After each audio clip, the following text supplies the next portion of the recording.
মৰ্মিতা মিত্ৰ নামৰ বংগৰ কণ্ঠশিল্পীগৰাকীয়ে নিজৰ এটাও গান অসমীয়া জাতি কৃষ্টি সংস্কৃতিৰ লগত সংপৃক্ত হৈ তেওঁ নুগুৱাকৈ নিলিখাকৈ আজি অসমৰ ভিন্ন ঠাইত মাত্ৰ এটা শব্দ ব্যৱহাৰ কৰি জুবিন গাৰ্গ নামৰ এই শব্দ ব্যৱহাৰ কৰি মঞ্চত উদ্যম নৃত্য দিছে, সুৰ বিকৃত কৰিছে আৰু তাহানিৰ পৰা কৰি আহিছে প্ৰথম দিনাখনৰ পৰা, আৰু মাইক্ৰফোনটোত মায়াবিনী বুলি লিখি লৈছে। আজিলৈকে হয়তো অসমৰ ৰাইজে এনেকুৱা ধৰণৰ নাটকবিলাক দেখা নাছিল, কিন্তু তেওঁ এই জুবিন গাৰ্গ ঢুকুৱাৰ পৰা আজিলৈকে বহুত কেইখন মঞ্চ কৰিছে, তেওঁ ফেচবুকত আপোনালোকে দেখিব, কিন্তু এবাৰো তেওঁ মঞ্চত জুবিন গাৰ্গৰ ন্যায়ৰ বাবে প্ৰতিবাদ কৰিব নোৱাৰিলে। আজি অজয় ফুকন ডাঙৰীয়া হওক বা অন্যান্যসকল আমি সদায় জুবিন গাৰ্গৰ ন্যায়ৰ বাবে প্ৰতিবাদ কৰি আহিছোঁ, আৰু এই মুহূৰ্তটো আমি ইছ্যু ডাইভাৰ্ট কৰিব বিচৰা নাই। এই মুহূৰ্তটো উদ্দেশ্য এটাই যে এইবিলাকৰ আঁৰত গৈ যাতে জুবিন গাৰ্গৰ ন্যায় প্ৰসংগটো ক'ৰবাত হেৰাই যায়। কোনোবাই কৈছিল যে অজয় ফুকন, বৈকুণ্ঠ প্ৰিন্স এইসকলে ৰাজনৈতিক উদ্দেশ্য আগত ৰাখি পেলাই জুবিন গাৰ্গৰ ন্যায় প্ৰসংগটো উত্থাপন কৰি আছে। আমি কিন্তু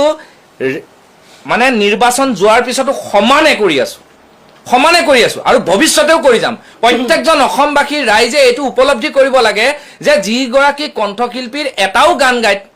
নাই তেনেকুৱা এগৰাকী কণ্ঠশিল্পীক আনি আজি গান গোৱাইছে। অসমীয়া জাতিটো ক'ত থাকিব এনেকৈ হ'লে? মই সদায় এটা কথাই অসমবাসী ৰাইজক অনুৰোধ কৰিব বিচাৰোঁ, আপোনালোক যি ৰাজনৈতিক দলতে নাথাকক, য'তেই নাথাকক, কিন্তু অসমীয়াৰ বিপদে আপদে সকলো একত্ৰিত হ'ব লাগিব। আজি এই মৰ্মিতাই অলপ সময়ৰ আগত দেখিছোঁ আৰু এটা উপলুঙা সূচক তেওঁ ফেচবুকত মন্তব্য দিছে।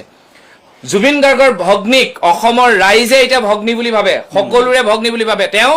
যিটো ক্ষমা খুজিছে, তেওঁ আপোনালোকে অসমৰ ৰাইজে ভালকৈ মিডিয়াসকলে চাব, তেওঁ প্ৰথম লিখিছে হেপী বাৰ্থডে বুলি লিখিছে প্ৰথম। তাৰমানে তেওঁ বাৰ্থডেটো বেছি ইম্পৰ্টেণ্ট হৈছে, ক্ষমা খোজাটো পিছত। আৰু এই কাৰণটো কিয় হৈছে জানে? আমাৰ অসমীয়া জাতিটো একগোট নোহোৱাৰ কাৰণে আজি আমি এইখিনি পৰিৱেশৰ সন্মুখীন হৈছোঁ। আজি জুবিন গাৰ্গৰ গান বিকৃত কৰি তেওঁ কি কৰিলে? তেওঁ হেপী বাৰ্থডে দি ক্ষমা খুজিছে। চাওক, অনুভৱ কৰক, অসমবাসী ৰাইজে অনুভৱ কৰক। আৰু এই যে কামখিনি কৰিব পাইছে, এই কামখিনিৰ আমাৰ অসমীয়া কিছু মানুহে সাৰ পানী যোগাই আছে আগৰ পৰা আৰু যোগাই থাকিব। যেনেকে মানস ৰবীন দা এটা গান গাইছিলে যে বদনে আনিলে মান নহয়, হ'ব লাগিছিলে ভাল হ'ল মহাকাল। আৰু এই মৰ্মিতা মিত্ৰক আজি যিসকল ৰাইজে বাহ দিছে বা যিসকল কমিটিয়ে, মই ভাবোঁ যিসকলে জাতি মাটিৰ কথা চিন্তা কৰে, অসমীয়া ভাষা অস্তিত্বৰ কথা চিন্তা কৰে, ভৌগোলিক পৰিৱেশৰ কথা চিন্তা কৰে, সেইসকল সংগঠনে মতা নাই। তেওঁলোকক আমি সকলো সংগঠনক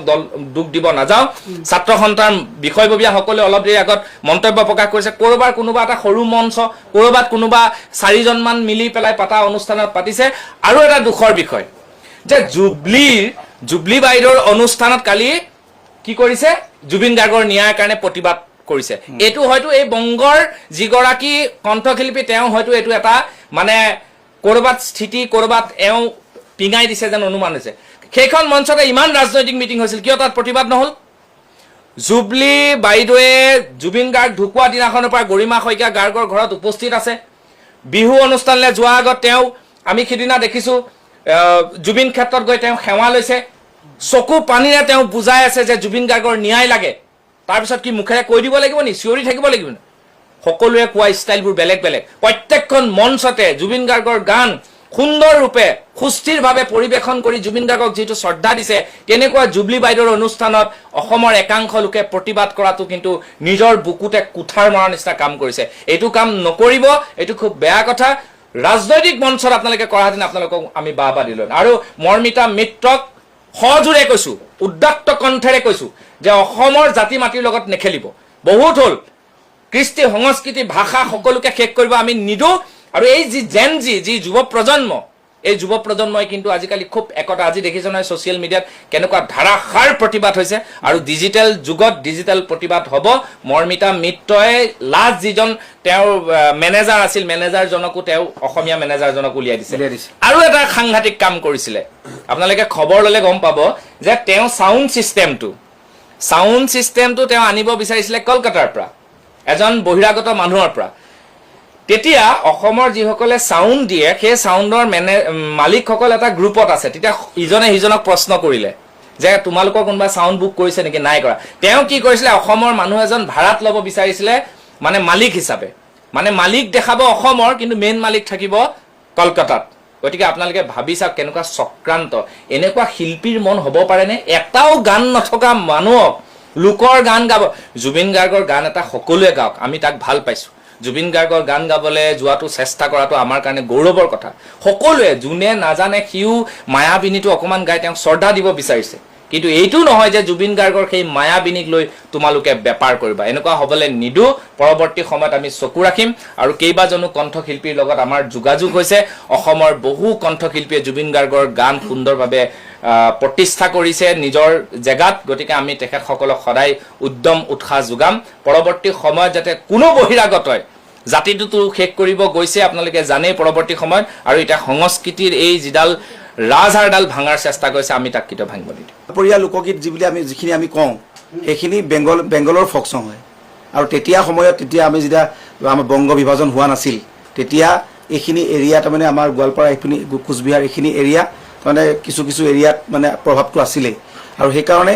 গোৱালপৰীয়া লোকগীতসমূহো এতিয়া আমাৰ কমলা সুন্দৰী নাচে তেওঁলোকৰ বেংগলী ফক চং হয় আমি গোৱালপৰীয়া লোকগীত বুলি কওঁ বা ৰাজবংশী কিন্তু এইটো অৰিজিনেল বেংগলী ফক চং 12 মাছে সেই বেংগলী ফক চং এইবিলাক কিন্তু আমি গোৱালপৰীয়া লোকগীত হিচাপে হেৰি কৰোঁ আমাৰ নিজৰ গীত বুলিও আমি মানো সেইবিলাক বিষয় ইয়াত নাহে সেইটো বিষয় এটা বেলেগ ধৰণৰ বিষয় কিন্তু আমাৰ মূল বিষয়টো হ'ল যে মৰ্মিতা মিত্ৰ যদি ইমান বেছি জনপ্ৰিয় মৰ্মিতা মিত্ৰ যদি ইমান বেছি ভাল গান গায় তেনেহ'লে মৰ্মিতা মিত্ৰই বছৰটোত বেংগলত ৱেষ্ট বেংগলত বা কলকাতাত কেইখন শ্ব' কৰে আমি এখনো শ্ব' কৰা দেখা নাই কোনো ৱেষ্ট বেংগলৰ বা কলকাতাৰ কোনো শিল্পীয়ে মৰ্মিতা মিত্ৰক চিনিয়ে নাপায় তো আপোনালোকে চাওক যে ক'ত গান গাই আছিলে প্ৰথমে আপোনালোকে সেই উৎপত্তি উলিয়াওক কেনেকৈ অসম আহি পালেহি উলিয়াওক কেনেকৈ কি ধৰণে তাই ব্যৱসায় চলালে অসমত আৰু অসমৰ গীতসমূহক দুই এটা গান অকণমান সুৰত গায় বা জুবিনদাৰ গান বা জুবিনদাৰ মুখেদি ক'ৰবাত কিবা অনুষ্ঠানত কাৰোবাৰ হতুৱাই বা লৈ যে আজি এনেধৰণৰ ব্যৱসায় কৰি আছে আৰু আটাইতকৈ ডাঙৰ কথা যে মৰ্মিতা মিত্ৰ মইমতালি কৰি আছে মৰ্মিতা মিত্ৰই কোনো ধৰণৰ মানে আক্ষেপ ভক্ষেপ নাই কোনো ধৰণৰ মানে উপলব্ধি নাই যে যি মন যায় তাকে কৰি আছে নিজকে কেতিয়াবা জুবিন গাৰ্গ বুলি ভাবে মানে এইখিনি আমি কেতিয়াও হ'ব নিদিওঁ সেইখিনিও হ'বলৈ আজিলৈকে কোনো হোৱা নাই অসমত এজনে ৰজা আছিল অসমত জুবিন গাৰ্গ এটাই হয় ছেকেণ্ড কোনো জুবিন 100 পৰা 100লৈকে জুবিন গাৰ্গৰ স্থান কোনেও ল'ব নোৱাৰে আৰু কোনেও এতিয়ালৈকে জন্ম হোৱা নাই যিধৰণে মহাপুৰুষ শংকৰদেৱ মাধৱদেৱ কলাগুৰু বিষ্ণুপ্ৰসাদ ৰাভা জ্যোতিপ্ৰসাদ আগৰৱালা আমাৰ হুদাকণ্ঠ ভূপেন হাজৰিকা তাৰপিছত জুবিন দা আৰু এই স্থান এতিয়ালৈকে ল'ব পৰা কোনো এতিয়ালৈকে জন্ম হোৱা নাই আৰু আমি ভাবোঁ আমাৰ জীৱনকালত আমি নাপাম কিন্তু তাৰপিছত কোনোবাই ভাবিলে ভুল হ'ব যে আমি জুবিন গাৰ্গক আমি যিকোনো ধৰণে ব্যৱহাৰ কৰিব পাৰিম কাৰণ কিয় জুবিন গাৰ্গৰ প্ৰতিটো ভাল কামত জুবিন গাৰ্গৰ প্ৰতিটো ভাল সত্তাত আমি বিপ্লৱত আমি জড়িত আছিলোঁ জুবিন গাৰ্গ ফেন ক্লাব গঠন কৰিছোঁ আমি সেউজ অসম গঢ়াৰ আমি গোটেই সমগ্ৰ অসমতে নাহৰ পুলি ৰুবৰ কাৰণে আমি আকৌ নতুন এটা জাগৰণ সৃষ্টি কৰিছোঁ আমি ছেভ ৰাইনো ছেভ আছাম গড় হত্যা ৰোধ কৰিবৰ কাৰণে আমি সক্ষম হৈছিলোঁ জুবিন গাৰ্গৰ নেতৃত্বত আমি দৌৰি যাম অসমীয়া চিনেমা চাম আমি এই যি শ্লোগান আমি আৰম্ভ কৰিছিলোঁ আমি সেইখিনি জুবিন গাৰ্গৰ লগত আছোঁ আৰু জুবিন গাৰ্গৰ মহাশক্তি হিচাপে আমি বিভিন্ন আমি ফেন ক্লাবেই হওক বা অনুৰাগী মঞ্চ হওক আমি আছোঁ কাম কৰি আছোঁ আৰু সেইকাৰণেই যে এইসকল মানুহে আমি জুবিন গাৰ্গক কোনোবাই ব্যৱহাৰ কৰিব জুবিন গাৰ্গৰ নামত কোনোবাই একদম টকা লুটিব তাৰপিছত গৈ কিনে বেলেগ কামত খটুৱাব বা বিভিন্ন ধৰণে মানে ফটো দিব কিবা কৰিব এইবিলাক সহ্য সীমা বাহিৰত হৈ গৈছে আচলতে আমি বহুত সময় আমি আচলতে অপেক্ষা কৰিলোঁ বহুত সময় আমি চালি জাৰি চালোঁ আজি সীমা চেৰাই গৈছে কাৰণে আমি এখন সংবাদ মেল দিছোঁ সংবাদ মাধ্যমৰ আগত আমি এই কথাখিনি কৈছোঁ যে সীমা চেৰাই গৈছে মৰ্মিতা মিত্ৰই ইয়াৰ পিছত আৰু ৰেহাই দিয়া নহ'ব সেইকাৰণে কাইলৈৰ ভিতৰত যদি অসমবাসী ৰাইজক মাপ নোখোজে দুনাই এনেকুৱা কাম নকৰোঁ বুলি যদি প্ৰতিশ্ৰুতি নিদিয়ে আমি কাইলৈ কিন্তু এজাহাৰ দাখিল কৰিম হ'ব গণতান্ত্ৰিক প্ৰতিবাদ হ'ব এইটো আৰু এটা কথা মানুহে উল্লেখ কৰি আছে যে শিল্পীৰ কোনো সীমা নাথাকে শিল্পীয়ে সকলোতে গান গাব পাৰে সেইটো আমি মানি লৈছোঁ জুবিন গাৰ্গে তাৰ কেইবাখনো চিনেমাত গান গাইছে তাৰ ওপৰত অধ্যয়ন কৰিছে সেইকাৰণে জুবিন গাৰ্গক কলকাতা বা অন্যান্য ঠাইত নি পেলাই মানুহে মৰম দিছে এওঁতো আজিলৈকে এটাও গান গোৱা নাই আজিলৈকে মাত্ৰ এজন মানুহৰ ষ্টুডিঅ' তেওঁ দুৱাৰদলি গছকিছে তাৰ বাহিৰে কাৰো তাতে নাযায় ইয়াতে অনুষ্ঠান কৰি তেওঁ বাহিৰত গুচি যায় তেওঁক আৰু কোনো মানুহে তেওঁক যোগাযোগত নাপায় এটা কথা ঠিক কিন্তু কথাৰে নহয় কামেৰে হ'ব আমি প্ৰতিবাদ কৰিম কিন্তু আৰু সমিতিবিলাককো কৈ দিছোঁ এনেকুৱা যদি সিদ্ধান্ত লৈছে প্ৰত্যাহাৰ কৰক আমি একো শক্তিক ভয় নকৰোঁ যুৱ প্ৰজন্মই একো শক্তিক ভয় নকৰে আৰু অজয় ফুকনৰ কথা আপোনালোকে জানে মোৰ কথাও জানে এইকেইদিনত আমি সজোৰে আমি সেই খবৰটো শুনাৰ পৰা এতিয়ালৈকে প্ৰতিবাদ কৰি আছোঁ বহুতে কিন্তু কেমেৰাৰ আগত আহি কান্দিলে অলপ দিনৰ পিছত দেখিবা যে কোনোবা ৰাজনৈতিক মঞ্চত গৈ গান গাই আছে তাতো আমাৰ আপত্তি নাই কোনে কি কৰা কৰি থকা মানুহ এটা সচেতন হ'ল মুঠতে আমাক ন্যায়টোও লাগে আৰু এনেকুৱা ধৰণৰ বহিৰাগত সংস্কৃতিক উফৰাই দিবৰ কাৰণে সকলো অসমবাসী তথা সংবাদ মাধ্যমৰ সহযোগিতা লাগে আৰু এটা কথা আমি তেনেকুৱা বহু উদাহৰণ আছে আমি তেনেকুৱা যে আমি যিবিলাক আমাৰ আচলতে আমাৰ অসমীয়া জাতিটোৰ কাৰণে অসমৰ কাৰণে বেয়া যেনেকৈ কা আন্দোলনৰ সময়ত আমি কেইজনমানে শিল্পী সমাজৰ হৈ কা আন্দোলন আমি আৰম্ভ কৰিছিলোঁ আমি এখন ফ্লেগ লৈ কিনে মাত্ৰ তেতিয়া 200-300 ল'ৰা গোট খাইছিল তাৰপিছত কিন্তু হাজাৰ 50,000 1 লাখ মানুহ গোট খাবলৈ সক্ষম হৈছিলে তাৰপিছত অভিনীলৰ হত্যাকাণ্ডৰ যেতিয়া আমি প্ৰতিবাদ কৰিছিলোঁ ৰাজপথত নামিছিলোঁ তেতিয়া আমি মাত্ৰ কেইজন 4জনমান ল'ৰা আছিলোঁ সেই 4জন ল'ৰাৰ পিছত গৈ কিনে কিন্তু মানুহ গুৱাহাটী ৰাজপথত 40-50 হাজাৰ মানুহ হ'ল এইটো কথা তেওঁলোকে মানে ভাবিলে ভুল হ'ব যে আমি মাত মাতিছোঁ একো নহ'ব আমি মাত মাতিলে কিন্তু জুবিন দাই যি ধৰণে কৈছিল আমি নতুন প্ৰজন্ম হয় আমি ইচ্ছা কৰিলে দেশ সলাবও পাৰোঁ জ্বলাবও পাৰোঁ আমি কিন্তু সকলোখিনি কৰিব পাৰোঁ আৰু আমি আজি মানে খুব ভালভাৱে সৎভাৱে আৰু আমি আজি আহ্বান জনাইছোঁ যে ভুল হ'ব পাৰে মানুহৰ কিন্তু সেই ভুল স্বীকাৰ কৰি নৈতিক দায়িত্ব আছে দায়বদ্ধতা পালন কৰি কিনে ভুল স্বীকাৰ কৰক ক্ষমা খোজক আৰু যদি ক্ষমা নোখোজে তেনেহ'লে ভয়ংকৰ হ'ব আৰু মৰ্মিতা মিত্ৰক কোনো অসমত অনুষ্ঠান কৰিব দিয়া নহ'ব আৰু জুবিন অনুৰাগীয়ে জুবিন ফেন ক্লাবে অনুষ্ঠান কৰিব নিদিয়ে মৰ্মিতা মিত্ৰক বাধা দিব তেতিয়া কিন্তু আমাক প্ৰশ্ন কৰিলে নহ'ব চিধা কথা আৰু আহ্বায়ক সমিতি সকলোকে সকীয়াই দিছোঁ যে আপোনালোকে যদি মৰ্মিতা মিত্ৰ অনুষ্ঠান কৰাব খোজে তেনেহ'লে মৰ্মিতা মিত্ৰক কওক যে মৰ্মিতা মিত্ৰই যাতে মাফ খোজে অসমবাসী ৰাইজৰ ওচৰত আৰু যদি মাফ নোখোজে তেনেহ'লে আপোনালোকে যদি অনুষ্ঠান কৰে তাত যদি পৰিস্থিতিৰ সৃষ্টি হয় তাত যদি কিবা এটা হয় তেনেহ'লে কিন্তু আমাৰ বাবে আচলতে অতি পৰিতাপৰ বিষয় অতি দুৰ্ভাগ্যজনক বুলি ক'ব লাগিব যে আমি যিটো সময়ত আমি অসমৰ বিভিন্ন মঞ্চত আমি অনুষ্ঠান কৰি আছোঁ আমি এইবাৰ জুবিন দাৰ শ্ৰদ্ধাঞ্জলি অনুষ্ঠানতো অংশগ্ৰহণ কৰিছোঁ ক'ৰবাত আমি কোনো এক টকা মাননি নোলোৱাকৈও আমি কিন্তু গীত পৰিৱেশন কৰিছোঁ তাৰ উদাহৰণ আছে আৰু আমি কেৱল জুবিন দাৰ জয়গান গাইছোঁ আৰু জুবিন দাৰ যি সত্তাটো যি সাংগীতিক সত্তা যি সাংগীতিক জয়যাত্ৰা এয়া আমি গোটেই অসমত আমি ইখন মঞ্চৰ পৰা সিখন মঞ্চলৈ গৈ আমি কৰি আহিছোঁ কাৰণ কিয় আমি জুবিন গাৰ্গৰ সত্তাটোক আমি আগুৱাই নিব লাগিব কিন্তু তেনে সময়তে কিছু কণ্ঠশিল্পী গায়ক গায়িকা যে আচলতে যিসকলক তথাকথিত গায়ক গায়িকা বুলি কয় কিছু সংখ্যক আমাৰ অসমৰ কিছু সংখ্যক বাহিৰৰ বা কোনোবা বংগৰ তেওঁলোক গীত পৰিৱেশন কৰি যি ধৰণৰ বিকৃতকৰণ কৰিছে জুবিন দাৰ গীতসমূহত যিগৰাকী প্ৰাণৰ শিল্পী হিয়াৰ আমঠু জুবিন গাৰ্গ নোহোৱা হোৱাৰ পিছৰ পৰা আমাৰ সকলোৰে হৃদয়ত আমি আচলতে এক বুকুৰ চিঞৰ হৈ আছে যে আমি জুবিন দাৰ ন্যায় কেতিয়া পাব যে জুবিন দা কেতিয়াবা যেন জুবিন দাক আমি আকৌ মাজত ঘূৰাই পাম কোনোবাই চকুলো টুকি কিনে কৈছে আকৌ এবাৰ উভতি অহা না এনেকুৱা ধৰণৰ বিভিন্ন সময়ত আমি শোকত ম্ৰিয়মান হৈ আছোঁ আমাৰ গোটেই অসমখন আজি বিহু যদিও উকা উৰুঙা আজি ৰঙালী কিন্তু আজি কঙালী তেনে সময়ত বিভিন্ন আহ্বায়ক সমিতিয়ে বিহু অনুষ্ঠান আয়োজন কৰিছে কিছুৱে বিহু অনুষ্ঠান আয়োজন কৰা নাই জুবিন দাক শ্ৰদ্ধা জনাই বা তেখেতসকলৰ মনে আচলতে কোৱা নাই যেতিয়া মনত ৰং নাথাকিব তেতিয়া আৰু ৰঙালী উৎসৱ আয়োজন কৰি তেওঁলোকে কোনো ধৰণৰ মানে আমোদ ল'ব খোজা নাই আৰু সেইখিনিক আমি আদৰণি জনাইছোঁ সকলো ৰাইজে ধন্যবাদ জ্ঞাপন কৰিছে তেওঁলোকৰ সিদ্ধান্তক বা যিসকলে আয়োজন কৰিছে তেখেতসকলেও সৰুকৈ হ'লেও বা জুবিন দাৰ শ্ৰদ্ধাঞ্জলি দি মেলি হ'লেও বা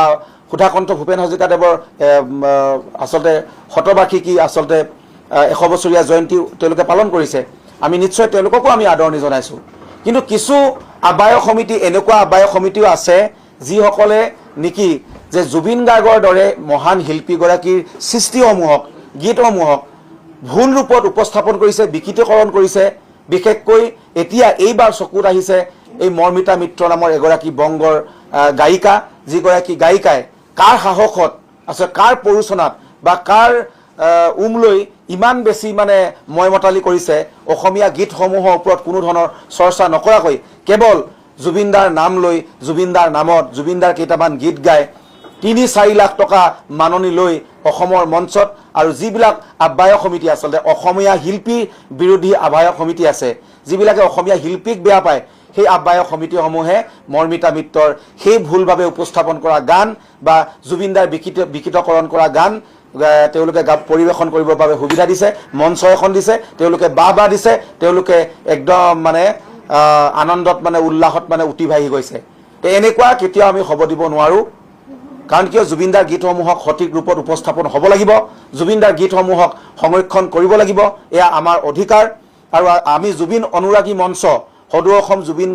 অনুৰাগী মঞ্চ আমি এই কাৰণেই গোটেই অসমীয়া সকলো ধৰণৰ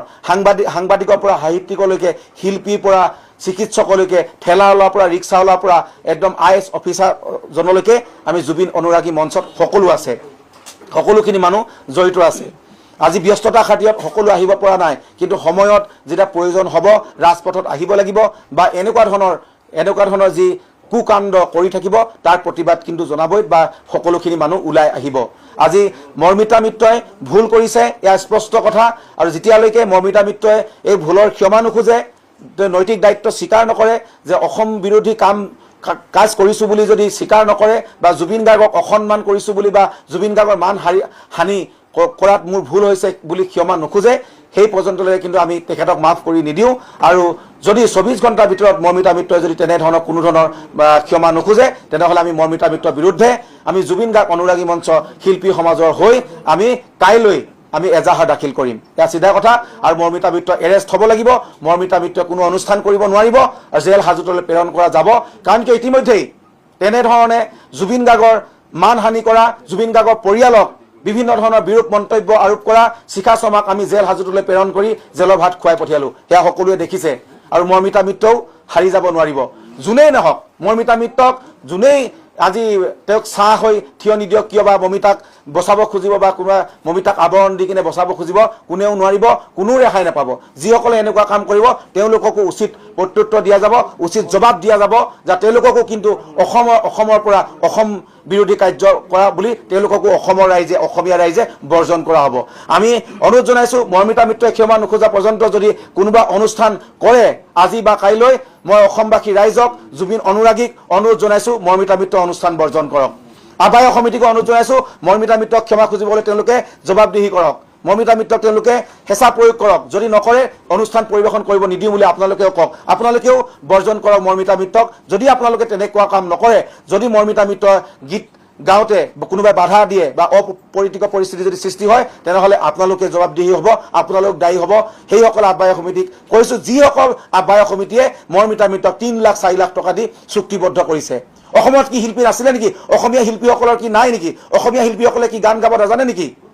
কিন্তু আজি কি কাৰণে এনেকুৱা ধৰণৰ এক ব্যৱসায় চলাব দিয়া হৈছে এই বিশাল সাম্ৰাজ্য গঢ়ি তুলিছে বাহিৰৰ এগৰাকী কণ্ঠশিল্পীয়ে ইয়াৰ দুৰ্ভাগ্যজনক বিষয় ইয়াৰ লজ্জাজনক কাণ্ড কিন্তু এয়া কোনোবা বদনৰূপী আমাৰ অসমীয়াই এইবিলাক মানে সুবিধা দি আছে এই বদনৰূপী কোনোবা অসমীয়াই মৰ্মিতা মিত্ৰৰ দৰে এইসকল কণ্ঠশিল্পীক বা দি কিনে তেওঁলোকক উচতাই আছে এনেকুৱা ধৰণৰ কাম কৰিবৰ কাৰণে আজি কিহৰ কাৰণত মৰ্মিতা মিত্ৰ ইমান ডাঙৰ কথা ক'ব পৰা হ'ল কেইদিনমান আগতে যেতিয়া অসমৰ ৰাইজে ট্ৰল কৰিছিলে জুবিন গাৰ্গৰ জুবিন ক্ষেত্ৰত গৈ কিনে চকু পানী টুকি ফটোশ্বুট কৰিছিলে তেতিয়া যেতিয়া বিৰোধিতা কৰিছিলে তেতিয়া তেখেতে এটা মানে তুচ্ছ তাচ্ছিল্যৰে তেখেতে এটা ফেচবুক আপডেট দিছিল যে জুবিন দাই মোক ভাল পায় জুবিন দাই মোক এনেকৈ কৈ গ'ল বাকীসকলক কোনে কেয়াৰ কৰে এনেকুৱা ধৰণৰ যে এনেকুৱা ধৰণৰ ময়মতালি কৰি আছে তাৰপিছতো কিন্তু আমি ৰেহাই দি আছিলোঁ এতিয়া সীমা চেৰাই গৈছে সীমা অতিক্ৰম কৰিছে অসমৰ ৰাইজে এটা সময়লৈকে অপেক্ষা কৰে এটা সময়লৈকে যিহেতু আমি শিল্পী পৰায়ণ হয় আমি সাংস্কৃতিক পৰায়ণ লোক হয় অসমৰ ৰাইজ অলপ বেলেগ ধৰণৰ হয় শিল্পীক ভাল পায় কিন্তু আজিলৈকে সেইকাৰণে একো কৰা নাছিল এতিয়া যেতিয়া সীমা চেৰাই গৈছে মৰ্মিতা মিত্ৰ নামৰ সেই ভণ্ড গায়িকাগৰাকীয়ে এতিয়া কিন্তু আমি ৰেহাই দিয়া নহ'ব এয়া স্পষ্ট কথা আৰু যদি 24 ঘণ্টাৰ ভিতৰত ক্ষমা নোখোজে আমি কাইলৈ তেখেতৰ বিৰুদ্ধে আমি এজাহাৰ দাখিল কৰিম জুবিন গাৰ্গৰ মানহানি কৰা জুবিন গাৰ্গৰ গান বিকৃতকৰণ কৰা আৰু এগৰাকী জুবিন গাৰ্গৰ অনুৰাগী জুবিন গাৰ্গৰ লগত একেলগে কাম কৰা হিচাপে বা ময়ো এগৰাকী কম্পোজাৰ বা সুৰকাৰ গীতিকাৰ বা সৃষ্টিকৰ্তা হিচাপে মই এটা কথা দাবী কৰিব পাৰোঁ যেতিয়া এটা গীত এগৰাকী কণ্ঠশিল্পী গায়ক গায়িকাই যে সেই গানটো মানহানি কৰিব সেই গানটো নিজৰ সুৰ প্ৰয়োগ কৰিব সেই গানটো বেখুৰা ৰূপত গাব বা সেই গানটোৰ ক'ৰবাত মান হানি হ'ব সেই গানটোৰ মৰ্যাদা হানি হ'ব সেয়া কেতিয়াও এগৰাকী কম্পোজাৰে নিদিয়ে আৰু সেইকাৰণে এগৰাকী কম্পোজাৰ হিচাপে মই এইটো এজাহাৰ দাখিল কৰিব পাৰোঁ কেছ কৰিব পাৰোঁ এগৰাকী অনুৰাগী হিচাপেও পাৰোঁ বা সচেতন আমি ৰাইজ হিচাপেও পাৰোঁ কাৰণ কিয় আপুনি যদি এগৰাকী আপোনাৰ প্ৰাণৰ শিল্পীগৰাকীক বহুত ভাল পায়, সেইগৰাকী শিল্পী যদি যিকোনো সৃষ্টিত কোনোবাই আঘাত সানিছে তেনেহ'লে আপোনালোকে এজাহাৰ দাখিল কৰিব পাৰে। এয়া অসমৰ সংবাদ মাধ্যমেও নিজাববীয়াকৈ গোচৰ তৰিব পাৰিব। ইভেন মই কৈছোঁ পুলিচ প্ৰশাসনে নিজাববীয়াকৈ গোচৰ তৰিব পাৰে এনেকুৱা ধৰণৰ কাণ্ড হ'লে। আৰু সেইকাৰণে কৈছোঁ যে মৰ্মিতা মিত্ৰ নামৰ এইগৰাকী কণ্ঠশিল্পী বা গায়িকাই যদি অনতিপলমে যদি অসমবাসী ৰাইজৰ ওচৰত ক্ষমা নোখোজে তেনেহ'লে আমি তেখেতক অসমৰ পৰা বৰ্জন কৰা হ'ব, কোনো অনুষ্ঠান কৰিব দিয়া নহ'ব, তেখেতক আমি অসমত বেন কৰি দিয়া যাব, চিধা কথা। তাৰপিছত ভাল কাম কৰগে যা আমি কৰিছোঁ। সেইখিনি সময়ত মই অনুৰোধ জনাইছোঁ নতুন প্ৰজন্মখিনিক যে জুবিনদাৰ গানবিলাক জুবিনদাই যেনেকৈ কৰিছে তেওঁ ভগৱান স্বৰূপ, সঁচাকৈ যদি আমি অকণমান গাব জনা হিচাপে মই ভাবোঁ যে তেওঁ সুৰবোৰ ইমান ধুনীয়াকৈ কৰি থৈ গৈছে। অজয় যিটো কথা ক'লে তাত যদি বিকৃত কৰে বহুত দুখ লাগে মনত। কালি 4টামান বজাত মই আজি গান গাবলৈ যোৱা কথা আছিল তাত, কাৰণ ৰাইজসকলে বহুত বিচাৰিছে সেইটো কৰাটো, আশীৰ্বাদ দি গৈছে চবে আৰু বিচাৰিছে। বেলেগ শিল্পীসকল ব্যস্ত হৈছে, কিছুমান যাব পৰা নাই। দাদাৰ এই প্ৰিন্স দাৰ যেতিয়া বাইকটো পাইছোঁ হেৰিটো পাইছোঁ তাৰপিছতহে অলপ শান্তি পাইছোঁ যে কোনোবাই এটা মাত মাতিছে। তাৰপিছত অজয় এইটো হেৰি ল'লে ভাল লাগিল। গতিকে আপোনালোকেও সেইখিনি আপোনালোকৰ ফালৰ পৰা কৰিব লাগে। আৰু আমি নতুন প্ৰজন্মক সদায় অনুৰোধ কৰিছোঁ যে আপোনালোকে ভালকৈ শিকক, মাক দেউতাকে ভালকৈ শিকাওক যাতে জুবিনদাৰ গানবোৰ বিকৃত নহৈ পিনি। এইটো যদি আপোনালোকে প্ৰতিবাদ নকৰে বা আমি নকৰোঁ তেতিয়া কি হ'ব, জুবিনদাৰ গানবোৰ চবেই মানে কিবা তাল লৈ ল'ব, কিবা কিবিখন কৰিব যাব। মানে এইখিনি আমাৰ অসমীয়া যিখিনি সুৰ হয় সেইখিনি বিকৃত কৰি তেওঁলোকে ৱেষ্টাৰ্ণ কিবা ভৰাব, জেজ ভৰাব, কিবা কিবি কৰি দিব। মানে সেইটো যাতে নহওক, এইটোৱে প্ৰথম পদক্ষেপ দাদাহঁতে যিটো ক'লোঁ। সেইকাৰণে আহিছোঁ দৌৰি, আৰু সকলোৱে সজাগ হ'ব লাগে। কমিটি সকলোকো আহ্বান কৰিছোঁ যে প্ৰথম দিনটোত এটলিষ্ট জুবিনদাৰ কাৰণে দিব লাগে বহাগৰ প্ৰথম দিনটোত। আৰু মই সেইদিনাখন তাতো কৈছোঁ, মোৰ ফেচবুকতো কৈছোঁ যে প্ৰথম বিহুৰ দিনাখন মই জুবিনদাৰ তাত গান গাবলৈ যাম, কাৰণ জুবিনদাৰ অনুৰাগীসকলে তালৈ অহা গামোচা দিবলৈ জুবিনদাৰ কিবা এটা ভাইব তাত বিচাৰে। মই সেইটো চেষ্টা কৰিলোঁ, এইটো কথা কোৱা নাই, মই নিজৰ নামটো মানে হেৰি কৰা নাই, কিন্তু মই সেইটো চেষ্টা কৰিছোঁ। আৰু বেলেগেও যাতে বিহু কমিটিসকলে যদি এটা কাম কৰিব পাৰে, প্ৰথম বিহু দিনাখন বহাগৰ প্ৰথম দিনাখন বিহু দিনাখন বেলেগ অনুষ্ঠান নকৰি, যাতে ভালকৈ গম পাব, বেলেগ অনুষ্ঠান কৰি যদি সাংস্কৃতিক অনুষ্ঠানটো ছিংগাৰৰ সাংস্কৃতিক অনুষ্ঠান নাৰাখি তাত যদি প্ৰথম দিনাখন বিহুটো কৰে কেনেকুৱা হয় সেইটো আপোনালোকে এবাৰ ভাবি চিন্তি চাব। আৰু তাকে অনুৰোধ কৰিছোঁ, মই আকৌ যাম আৰু ৰাইজসকলে আহিব। আৰু এটা কথা এইখিনিতে কওঁ যে এটা কুৱেশ্যন উঠি আছিলে যে অসমৰ শিল্পীসকল বা কণ্ঠশিল্পীসকলে জুবিন গাৰ্গৰ জুবিন ক্ষেত্ৰত কোনো ধৰণৰ অনুষ্ঠান এটা কৰিব নোৱাৰিলে কিয়, বা এছামে কৈছে যে আজি এগৰাকী কণ্ঠশিল্পী নাই। কিন্তু ব্যক্তিগতভাৱে সকলোখিনি গৈছে। মই 13 তাৰিখে গৈছোঁ, 14 তাৰিখে পৰিয়াল গৈছে, গৰিমা বৌৰ লগত বিভিন্ন শিল্পীসকল গৈছে, 15 তাৰিখে অন্যান্য শিল্পীসকল উজনি অসমৰ পৰা আহিছে। তেওঁলোকে তেনেকৈ প্ৰত্যেকেই ব্যক্তিগতভাৱে সোমাইছে। হয়, তাতে এটা অনুষ্ঠান, এতিয়া ৰাজহুৱাকৈ এটা অনুষ্ঠান কৰিবৰ কাৰণে আমি কোনো সাজু নহয়, মানসিকভাৱে প্ৰস্তুতো নহয়। কিন্তু এতিয়া যিহেতু ৰাইজৰ আমি মনৰ কথাবিলাক গম পাইছোঁ, আমি সেয়া সন্মান জনাইছোঁ, আদৰণি জনাইছোঁ। সেইকাৰণে আমি জুবিন অনুৰাগী মঞ্চ, অসমৰ শিল্পী সমাজ আৰু বহুকেইটা দল সংগঠন লগ হৈ আমি জুবিন ক্ষেত্ৰত বহাগী বিদায় এটা অনুষ্ঠান কৰিম, য'ত প্ৰতিগৰাকী শিল্পী আহিব। আৰু প্ৰতিগৰাকী শিল্পীয়ে কথা দিছে যে আমাৰ অনুষ্ঠান শেষ হোৱাৰ পিছত আমি নিশ্চয় তাত জুবিনদাক শ্ৰদ্ধা জনাই বা জুবিনদাক সাক্ষী কৰি আমি এটা অনুষ্ঠান কৰিম। আৰু জুবিনদাৰ আচলতে জয়ধ্বনি, জুবিনদাৰ যি প্ৰতিধ্বনি, এয়া গোটেই গুঞ্জৰিত হ'ব আৰু আমি সেয়া কৰিম। আৰু ইতিমধ্যে আমি জুবিনদাক ব্যক্তিগতভাৱে গৈ কিনে তাতে বিহুৱান দি আহিছোঁ, আশীৰ্বাদ লৈ আহিছোঁ আৰু সেই মানুহজনৰ সান্নিধ্য লৈ আহিছোঁ। কিন্তু আমি পৰৱৰ্তী সময়ত তেনেকুৱা এটা আমি অনুষ্ঠান কৰিম, আপোনালোকে উদ্যোগ লওক। আৰু আজি মই কথা দিছোঁ যে মই 14 তাৰিখৰ দিনা যদিও জুবিন ক্ষেত্ৰত যদিও আমি কোনো ধৰণৰ অনুষ্ঠান কৰা নাই, কিন্তু 14 তাৰিখৰ দিনা গৰু বিহুৰ দিনা আমি বিশেষকৈ আমি উদ্যোগ লৈ জুবিনদাৰ শ্ৰদ্ধাঞ্জলিৰে সশ্ৰদ্ধ প্ৰণিপাত জনাই আমি এটা অনুষ্ঠান কৰিছোঁ গুৱাহাটীতে। আমাৰ